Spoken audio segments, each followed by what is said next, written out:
crois que je vais mettre mes gants, il fait froid. Bonjour à toutes et à tous et bienvenue à la ferme de Paris où il fait froid et il y a du vent, mais nous sommes en compagnie de Marcella et aussi un invité surprise. Oui, c'est Jean-Philippe, jardinier. Bonjour. Bonjour Jean-Philippe, bonjour Marcella. Bonjour. De quoi on va parler aujourd'hui? Aujourd'hui, on va parler des outils qui nous permettent de travailler de manière écologique le sol. Et on va aller au potager pédagogique que vous avez aussi découvert avec Héloïse lorsqu'on a fait les plantes aromatiques. Au mois de décembre, de oui, mémoire. C'était ça. Super. Alors, si la météo est indulgente avec nous, on y va. Allez.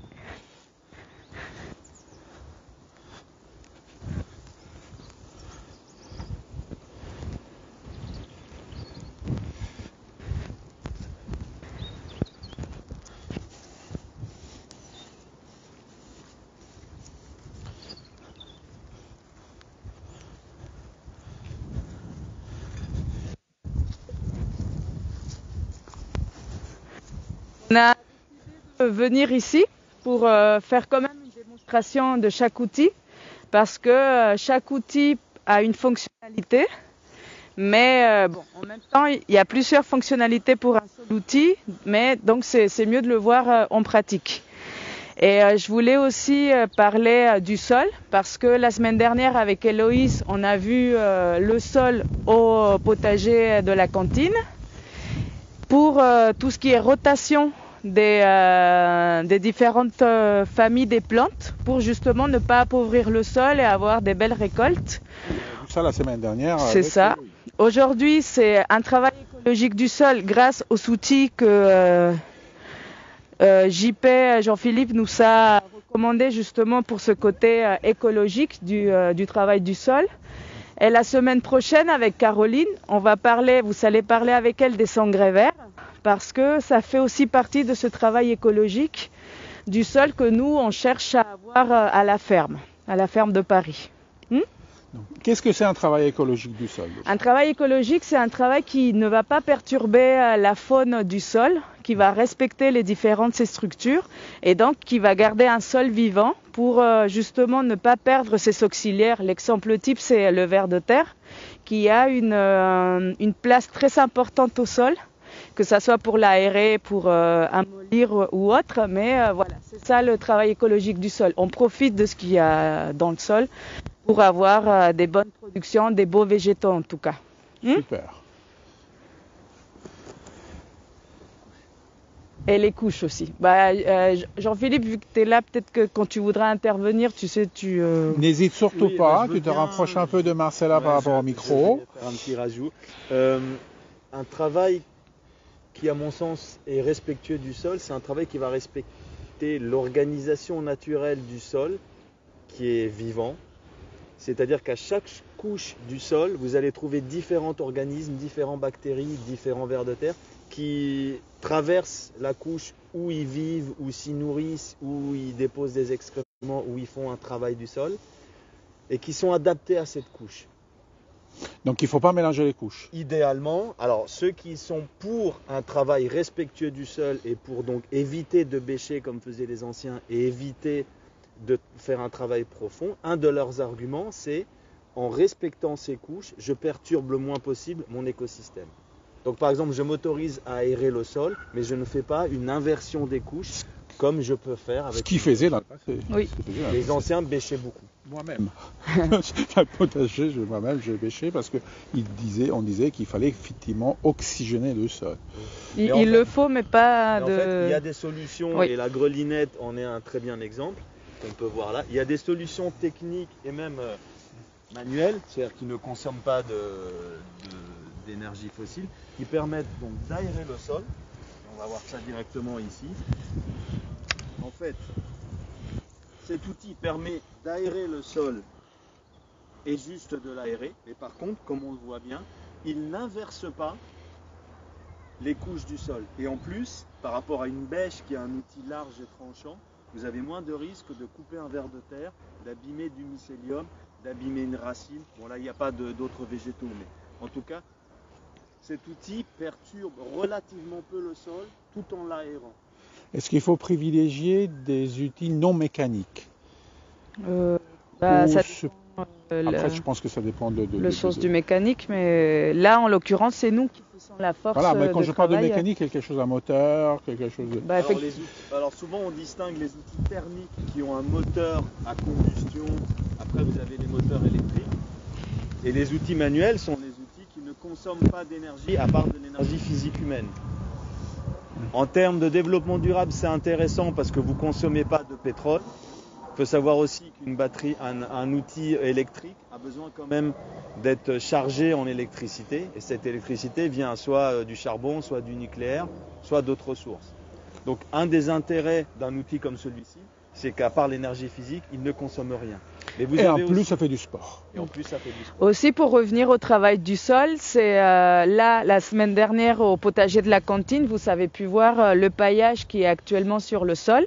Ça va servir à protéger le sol et en même temps, ça va permettre de nourrir le sol avec le fumier. Nous, à la ferme de Paris, on en a grâce au enclos des animaux. Et donc, ce paillage va protéger et nourrir le sol. C'est encore on va dire un procédé de travail écologique du sol. C'est apporter de la vie, de la matière et autres. Donc, Mais Gualtiero, Voyons les outils. Voyons les outils. on Voilà. a un dispositif Soyons concrets. avec Jean-Philippe. Donc, Jean-Philippe, tu peux expliquer pourquoi on les a séparés comme ça? Oui, alors ça c'est très schématique, hein, parce que comme l'a dit Marcella très bien tout à l'heure, un outil est multifonction et un même outil, l'exemple classique c'est la griffe, peut être utilisé de différentes façons. Mais là schématiquement, on vous a montré plutôt les outils qui vont nous permettre de travailler le sol, de le niveler, d'enlever les pierres, de casser les mottes et ensuite le râteau de faire une finition en essayant d'avoir un sol qui va être aéré, bien équilibré, léger pour un semis. On va viser ce genre de résultat. Oui, ça, on voulait vous montrer aussi. C'est des Ça, c'est bottes. ce que fait une taupe. Et ce qui est intéressant, c'est que ça montre qu'une taupe travaille mieux qu'un jardinier. Je vais te donner mon micro. D'accord, je veux bien. Donc quand vous allez travailler avec votre griffe à 4 dents et votre râteau, vous allez essayer d'avoir ce genre de résultat. Et ensuite, vous pouvez faire un semis, vous pouvez faire une plantation, vous pouvez faire ce qui vous intéresse en fait. Voilà. Voilà, on cherche On cet cherche aspect-là. ce type de résultat. Oui. Et c'est intéressant ce qu'on voit là, c'est que la nature est capable de faire, même mieux qu'un être humain, un travail du sol. Parce que là, on a quelque chose qui est vraiment homogène, aéré. Et aussi, comme on dit, fin. Fin. Quand même pour faire des semis, c'est ce qu'il Voilà. faudrait. Et Donc, ici, on a quoi comme outil? Quelle fonction du coup Alors là, donc on a la houe lorraine. Je vais juste la montrer. Il faut la montrer. Il faut la montrer. Non, on va voir ça. La houe qui permet de désherber des végétaux qui sont comme une grosse touffe d'herbe, une plante qui va avoir un gros système racinaire et qui va être assez costaud et profondément enracinée. Avec ça, vous pouvez la déraciner. Une plante que vous voulez enlever, par exemple type, vous voulez faire un semis et vous voulez enlever les végétaux qui sont présents, vous pouvez utiliser ce genre d'outil. Est-ce que tu veux nous montrer comme ça voir aussi les gestes, très important, on va en reparler. Alors, mais je vais chercher du coup. c'est quelque chose de très important, le geste avec l'outil en fait. Après, chacun a sa propre physiologie Une houe s'utilise comme ça. Donc, la partie que vous voyez ici est relativement penchante. Ce qui signifie aussi en termes d'entretien qu'il faut légèrement l'affûter. Voilà. Et la garder loin des enfants. Voilà. Et la houe s'utilise comme ça, quand vous voulez désherber. Donc on voit c'est un travail en superficie. C'est ça. Pas en profondeur du tout. C'est ça. Avec des végétaux qui ont quand même des racines importantes. Voilà. Et donc on coupe les racines plutôt qu'à la surface. Oui. Plutôt que de creuser en profondeur. Et déranger le sol. Et donc là, mon objectif, c'est de perturber le minimum le sol en faisant quand même le travail que j'ai besoin de faire, c'est-à-dire d'enlever les végétaux parce que j'ai envie de semer quelque chose d'autre. Et là, on voit bien que c'est ce qui se passe. Voilà, si le public aussi a des façons d'utiliser certains outils, comme je disais, chacune peut... Comme dit Fabrice, le hou permet de faire plein de choses. C'est ça. C'est l'énergie. Bien sûr. Voilà, c'est ça. Après, ce qui est important, et j'insiste sur ce point, c'est qu'on vous montre une approche possible de ces outils, mais c'est à chacun de choisir l'outil qui lui convient le mieux, avec lequel il se sent plus à l'aise. Moi, je suis relativement grand, mais j'ai pas forcément une énorme force musculaire, donc je vais privilégier certains outils. Moi, j'aime bien être près du sol. Certains ont des soucis de genoux, ils peuvent pas se pencher, donc ils aiment bien les outils longs. Enfin, trouvez l'outil que vous sentez, avec lequel vous êtes à l'aise et qui vous permet de faire un travail par rapport au corps que vous avez vous. Et certains sont nerveux, certains sont physiques, certains sont bien enracinés mais n'ont pas beaucoup d'endurance. Cherchez et trouvez l'outil qui vous convient le mieux. Voilà, ici c'est juste une proposition parmi tant d'autres possibles. Des gens à tester aussi les outils. Oui. Ça, Ça c'est la binette, le classique. Déjà beaucoup plus grande. Beaucoup plus grand. Ce qu'on voit, c'est que, une manière de voir cet outil, c'est que c'est une version plus légère et soft de la houe, c'est-à-dire que déjà l'outil prend moins de place, il est plus léger. Il a quand même une partie affûtée et il permet de travailler en allant plus vite et en consommant moins d'énergie. Par contre, sur des végétaux qui sont faciles, entre guillemets, à déraciner. Donc je vais utiliser typiquement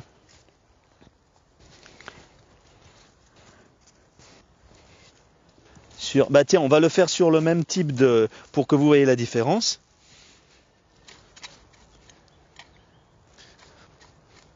oui, là.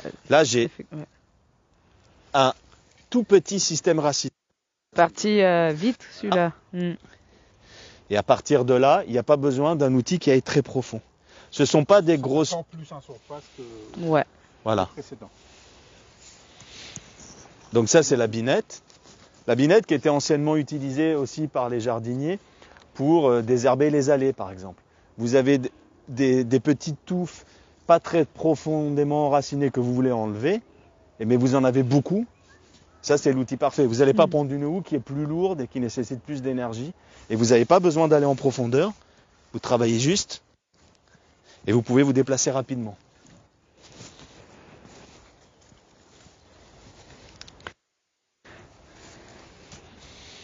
Ensuite, on a la griffe à 3 dents qui existe aussi en version Elle est là. avec le petit manche. Regarde. La petite griffe. Donc c'est le même travail. Ce qui est intéressant, c'est que c'est pas très large.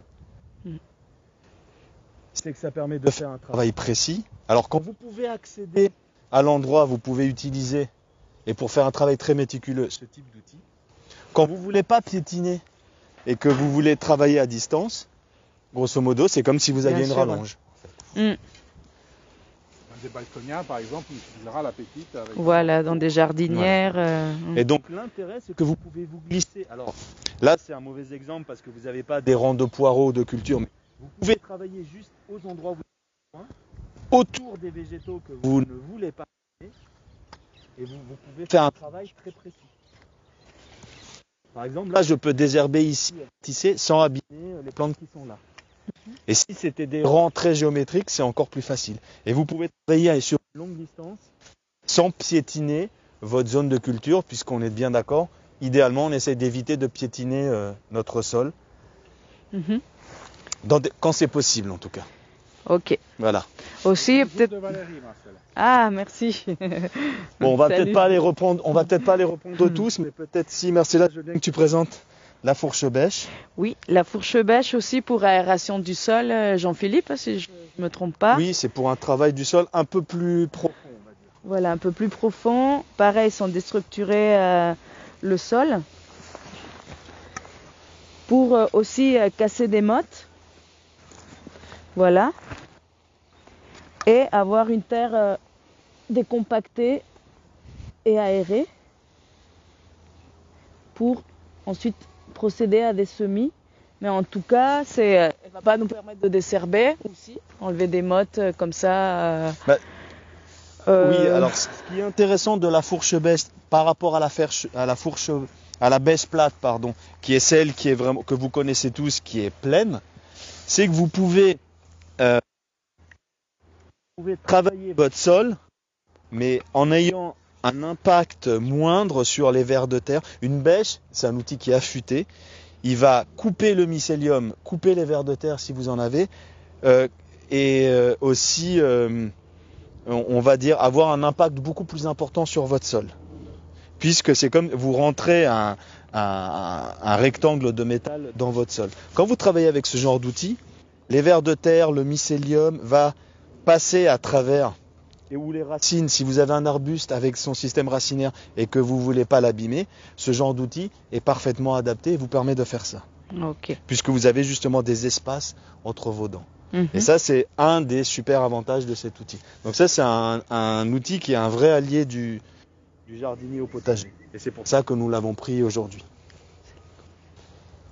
En fait, on va un peu rapprocher le micro.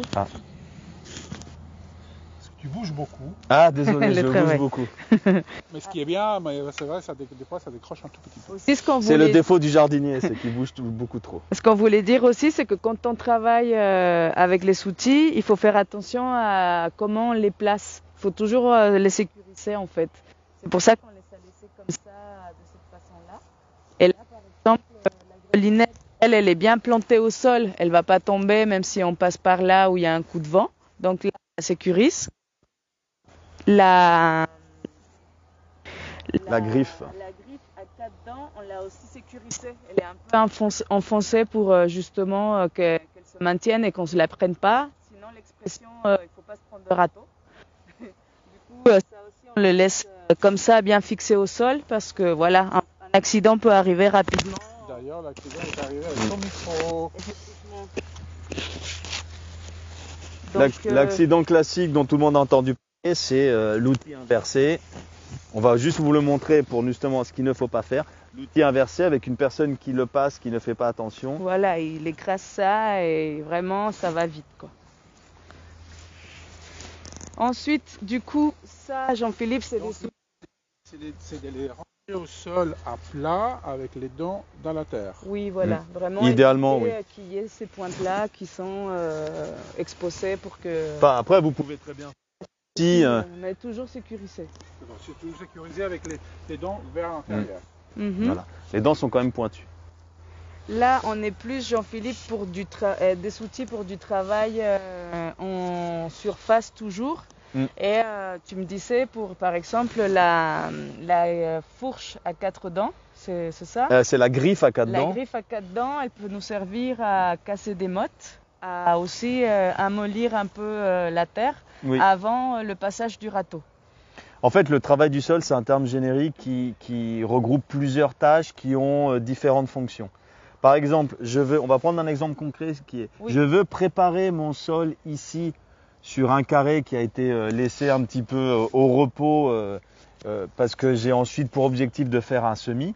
Donc moi, ce que je veux, c'est un sol qui soit homogène. Je veux pas des grosses mottes qui soient trop densément agglomérées.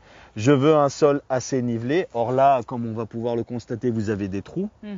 Et donc pour faire ça, donc je vais désherber et enlever la première couche de végétaux que j'ai envie d'enlever parce que je veux les remplacer par un semis de céréales, ou peu importe, ou autre chose.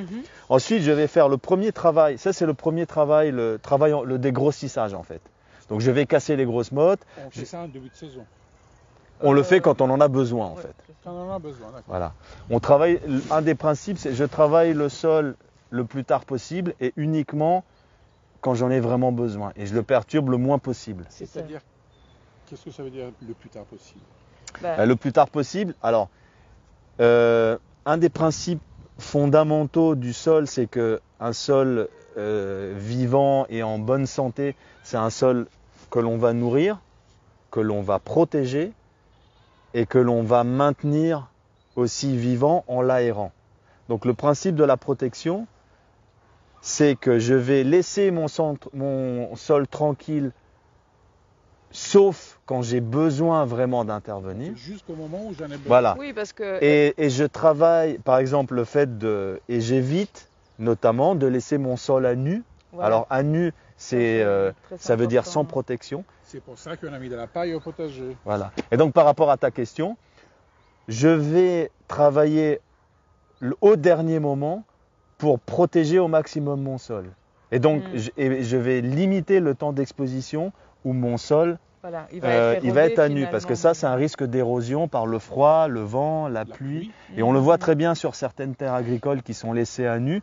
On voit bien que l'érosion est un phénomène grave et bien réel. On se crée une croûte, non Vous avez même des cas où une croûte va se créer sur votre sol et quand ensuite il pleut, et c'est là où c'est, enfin entre guillemets grave, en tout cas négatif, c'est que l'eau va ruisseler et stagner, et ça on le voit bien, au lieu de descendre dans votre sol. Or, cette eau-là, les plantes ne peuvent pas y avoir accès et l'utiliser. Donc elle est perdue. Même s'il pleut beaucoup, vous êtes en déficit hydrique alors qu'il pleut beaucoup. Parce que la couche, certains appellent ça une couche de battance, la couche qui s'est formée, qui est toute sèche et toute dure sur votre première partie du sol, elle empêche l'eau de descendre. Ça, c'est quelque chose de visuel qu'on peut voir très bien sur un sol. Voilà pour la réponse à ta question. Et donc, donc ça, c'est le travail de gros, on va dire, où je vais dégrossir mon travail. Et ensuite, pour la finition, je vais utiliser le râteau, qui me permettra de faire un nivellement un peu plus fin. Niveler, c'est avoir un niveau homogène et pas voilà, un sol avec des trous et des... Mettre à niveau, qui me permettra aussi d'enlever les quelques déchets que j'ai vraiment besoin d'enlever. Alors par exemple, les cailloux, ça c'est l'exemple type. Les petits cailloux, vous pouvez les laisser, ils ne vous gênent pas. Mais les gros cailloux, surtout si vous voulez faire un semis, ils vont vous gêner. Si vous voulez les enlever en tassant le moins possible et en enlevant surtout le moins possible de terre, parce que votre objectif c'est d'enlever les déchets mais sans enlever trop de terre. Plutôt que si vous faites ça avec un gros outil, vous allez enlever beaucoup de matière. Et si vous faites ça tous les ans, vous allez perdre de la terre qui est précieuse. Avec un outil fin, vous allez enlever vos déchets sans enlever la terre. Voilà. Oui, tu m'avais montré le râteau par exemple. Je peux on va le faire. Ben, on va le faire ensemble. Donc, ce que je te propose, on va peut-être juste désherber avant sur une bande ici, pour montrer. Alors, ce qu'on peut faire, c'est se répartir les tâches. Toi, tu vas faire les végétaux faciles et superficiels. Et moi, je vais faire ce qui est un peu plus gros. Peut-être on peut rester ici. Parce que c'est déjà commencé.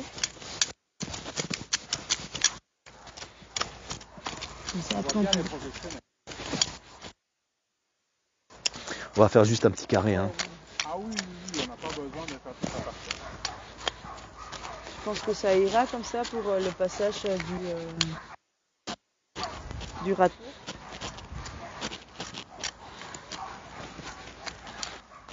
Alors là, tu vas prendre le râteau. Oui. Et tu vas enlever délicatement ce qu'on vient de désherber pour montrer. Ouais. Ça, je trouve que c'est génial parce que en fait, ça nous permet d'enlever justement, comme si on passait le balai. Est-ce qu'on peut appeler déchets? Non, pas forcément. Mais... C'est les indésirables, des végétaux qu'on veut plus. Après, tiens, il y a des cadeaux du passé aussi. Oui. Ah bah oui. Et on voit quand même que la terre, elle reste. Et voilà, c'est bien comme ça, Jean-Philippe, non? Le geste vers le haut plutôt. Comme ça. Bah, on peut même montrer, moi j'aime bien montrer le positif mais l'erreur. Si vous, dis-moi. Si vous travaillez comme ça et que vous mettez de la force, quand je dis comme ça, c'est à l'horizontale. Vous allez, ce qui va se passer, et là je vais le caricaturer pour que vous compreniez, vous allez enlever vos déchets, ce que vous voulez enlever, mais vous allez aussi enlever de la terre. Là je le fais exprès. Mais moi j'ai pas fait comme ça, rassure-moi. Non, c'était pour montrer. Moi là, j'ai fait... le plus vertical possible. Voilà, et donc là on voit que grosso modo, oui j'ai enlevé, mais alors j'aime pas le mot déchet. J'ai enlevé ce que je voulais enlever, mais j'ai enlevé toute la terre, qui en fait c'est ma matière première et c'est ma ressource. Effectivement. C'est pas mon objectif. Donc ça c'est ce qu'il faut éviter de faire. Et donc là c'est un travail en force horizontale. Ce qui permet de... Légèreté en vertical. Oui. Donc vous travaillez plutôt comme ça. Et vous faites un travail léger. Ce que j'appelle léger, c'est vous mettez peu de force et vous maintenez votre râteau, il n'est pas appuyé de tout son poids sur la terre, vous le tenez. Alors moi je suis droitier, donc je vais le faire comme ça. Donc, pour montrer la différence. Donc là, le râteau n'est pas en appui sur le sol, c'est moi qui le tiens. Les dents sont pratiquement horizontales. Et si vous voyez la différence, je vais le faire tout doucement. Différence.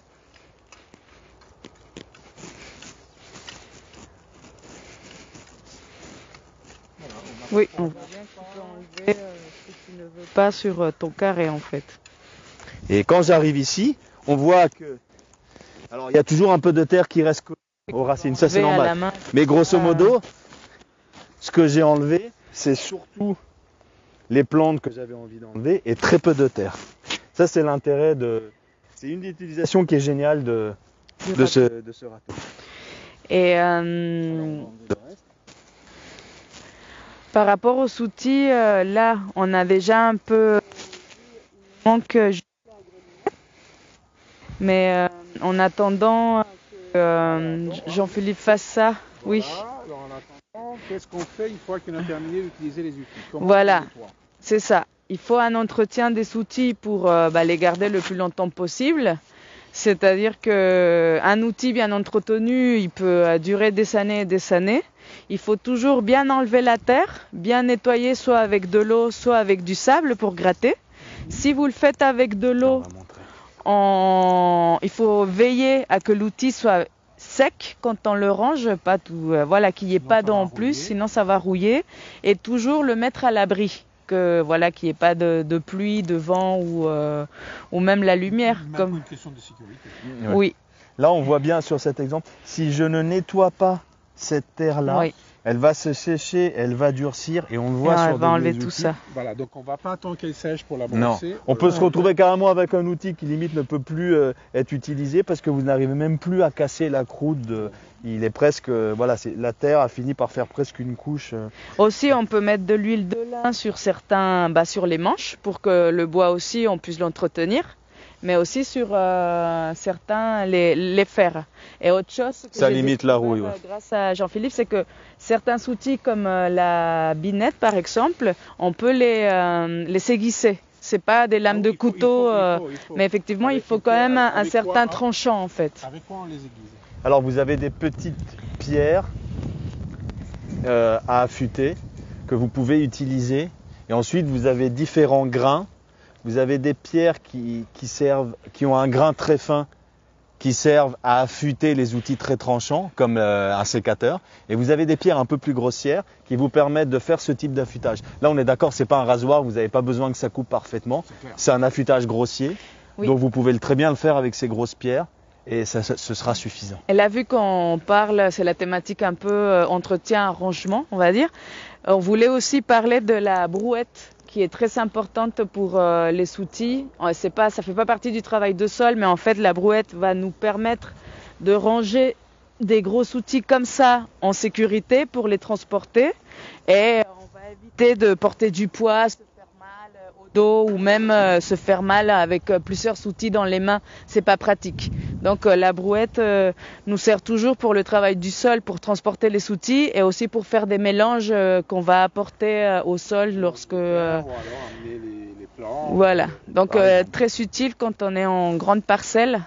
Et il nous reste la grelinette en fait pour terminer. Oui. Pour terminer. C'est un outil très important en agriculture biologique et en permaculture parce qu'il va permettre d'aérer le sol sans justement le déstructurer et, en respectant les structures de la terre. C'est vrai que souvent les personnes qui utilisent ce genre d'outils et même ceux qui l'ont conçu, un des objectifs c'était éviter de se casser le dos, donc limiter les effets négatifs sur le corps de la personne qui l'utilise, notamment les lombaires, mais aussi, et c'est ce qu'on expliquait tout à l'heure, de faire un travail du sol qui le perturbe le moins possible. Et c'est pour ça que je le redis, c'est important. La grelinette permet d'aérer le sol quand il est tassé, qu'il a besoin d'être aéré. Alors on l'a déjà dit, mais on va le répéter. Un sol vivant et en bonne santé, c'est un sol qui est aéré et qui respire. C'est pas juste de la matière inerte. Souvent l'erreur, c'est de voir le sol comme une matière inerte. Le sol est un organisme vivant et il a besoin d'être aéré. Et cet outil, donc déjà, c'est beaucoup par rapport à vous avez tendance à plier votre dos et à casser, qui est très mauvais pour votre dos. La griffe est un outil qui permet de travailler en restant droit et en utilisant la force des bras. Et non pas le dos. Et il permet de travailler, là on le voit bien sur la, attention à toi, Oui. On le voit bien ici, il permet de faire un travail assez profond. D'aération justement. 30 cm. La plupart des végétaux que vous allez cultiver au potager, ils sont enracinés sur cette première surface, ils ne sont pas beaucoup plus. C'est les arbres qui ont des systèmes racinaires beaucoup plus profonds. Donc vous n'avez pas besoin d'aller travailler, c'est gaspiller de l'énergie. Vous n'avez pas besoin d'aller perturber le sol au plus profond, donc ne le faites pas.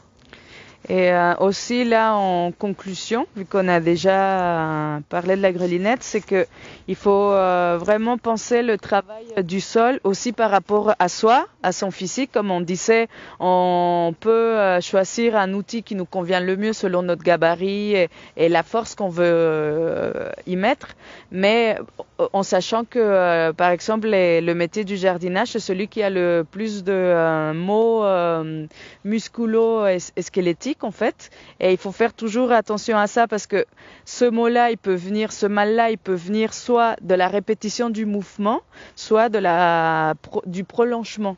Et donc, on peut aussi recommander, par exemple, de varier dans les activités qu'on fait au jardinage et voilà, éviter toujours écouter son corps aussi, de ce qu'on recherche dans le jardinage, en sachant que c'est aussi quelque chose qu'on fait pour notre plaisir. Et donc, voilà, vraiment voir la chose comme un tout. On travaille le sol de manière écologique, mais on fait aussi attention à nous, on pense aux outils par rapport à ce qu'on veut faire et même par rapport à nous. Et ce qui est important dans ce que dit Marcella, c'est que, et souvent les gens ne s'en rendent pas compte, vous pouvez avoir une tâche au potager qui en soi n'est pas dangereuse et négative pour votre corps et pour votre dos, ou une posture, mais si c'est une posture qui est prolongée, par exemple vous restez comme ça, la nuque, vous faites de la taille et vous avez la nuque comme ça à l'envers, si vous le faites pendant 3 secondes, c'est pas gênant. Si vous le faites pendant des heures et pendant plusieurs jours sur une semaine, vous aurez des problèmes. Le dos, c'est pareil. La posture est toujours essentielle. La posture est essentielle. Mais pareil, bureau, bien sûr, c'est exactement la même chose. Et le geste, c'est pareil. Le même, ratisser en soi, c'est un geste qui ne pose aucun problème. Le corps humain, pour la plupart des humains, il gère ça très bien. Mais vous faites 6 heures de ratissage continu du même côté sans pause et vous le faites pendant une semaine et vous le faites ça pendant des années parce que c'est votre métier, vous pouvez développer ce qu'on appelle des TMS, donc des troubles musculo-squelettiques, alors que la tâche en soi, elle paraît anodine. C'est la répétition, le côté mécanique et la durée qui fait que ça devient une usure de votre corps. Votre corps est plutôt fait ou préfère que vous changiez souvent de geste, de posture, d'où l'intérêt. Voilà, oui, et d'outils. bien sûr. Jean-Philippe, Marcella, un grand merci pour tous ces infos. Nous nous retrouvons lundi. Oui, pour le travail du sol, encore une fois, grâce à l'attraction animale. C'est les chevaux du bois de Vincennes qui viennent travailler sur une des parcelles à la ferme. Et donc nous viendrons ici à 10h du matin pour voir ce qu'ils font. Entre-temps, je vous rappelle le direct du jardinier qui aura lieu sur notre compte Instagram vendredi à 16h. Bonne fin de journée à tous. Oui, merci à tout le monde.